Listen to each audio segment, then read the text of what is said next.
গজওয়াতুল হিন্দ এটা অলিক কল্পনা নয়।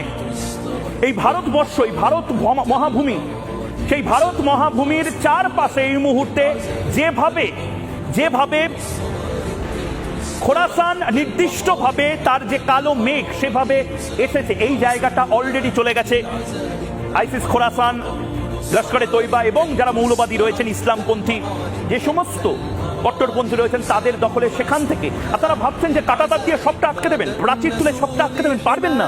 ভারতবর্ষকে দুদিক থেকে গজওয়াতুল হিন্দের অংশ বানানোর জন্য এটা হচ্ছে খোরাসান। এই খোরাসান যে মতবাদ, সেই মতবাদের একদম কেন্দ্রবিন্দু আফগানিস্তান, পাকিস্তান, এই নির্দিষ্টভাবে Afghanistan, Pakistan, Iraq, Turkmenistan, Uzbekistan, কিরগিস্তানের এই অঞ্চল। এখানে একা লড়াইটা করছে ইসরায়েল, এবং ইসরায়েল ভারতকে হয়তো সাহায্য করবে, কিন্তু ভারতকে নিজের লড়াইটা নিজে লড়তে হবে। এই ভারতের মহাভূমি, সেই ভারত মহাভূমিকে ইসলামিক রাষ্ট্র বানানোর প্ল্যান আজকে নয়। আপনারা হয়তো ভাবছেন যে 2024 সালে এখন নতুন একটা ফান্ডা নিয়ে ময়ূখ রঞ্জন ঘোষ চলে এসেছে, একদম না।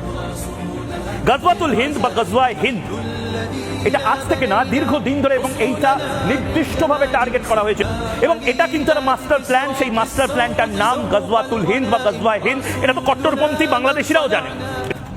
গজওয়াতুল হিন্দ কি?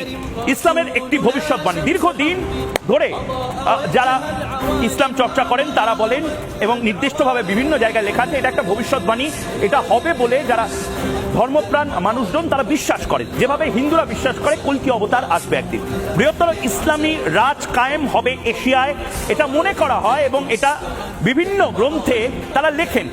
জিহাদের মাধ্যমে ভারত দখলের মাস্টার প্ল্যান যে গজওয়াতুল হিন্দ, সে গজওয়াতুল হিন্দ নির্দিষ্টভাবে কিছু কট্টরপন্থী তারা নিয়েছেন, এবং কাফেরদের মেরে ইসলামিক রাষ্ট্র প্রতিষ্ঠা। এরা বিভিন্ন সময় কট্টরপন্থীরা বলেছেন যে লড়াইটা ভয়ঙ্কর হবে, এর আগে যতগুলো লড়াই হয়েছে তার থেকেও ভয়ঙ্কর হবে, এবং ইসলামী রাজ কায়েম হবে ভারতবর্ষে। ভারত থেকে ইরান এক করে মোল্লাতন্ত্র কায়েমের মাস্টার প্ল্যান বানানোর চেষ্টা এই গজওয়াতুল হিন্দ কি এবং কেন, প্রত্যেক ঘরে ঘরে আমরা পৌঁছে দেব, জানিয়ে দেব, হিন্দুদেরকে সতর্ক করব।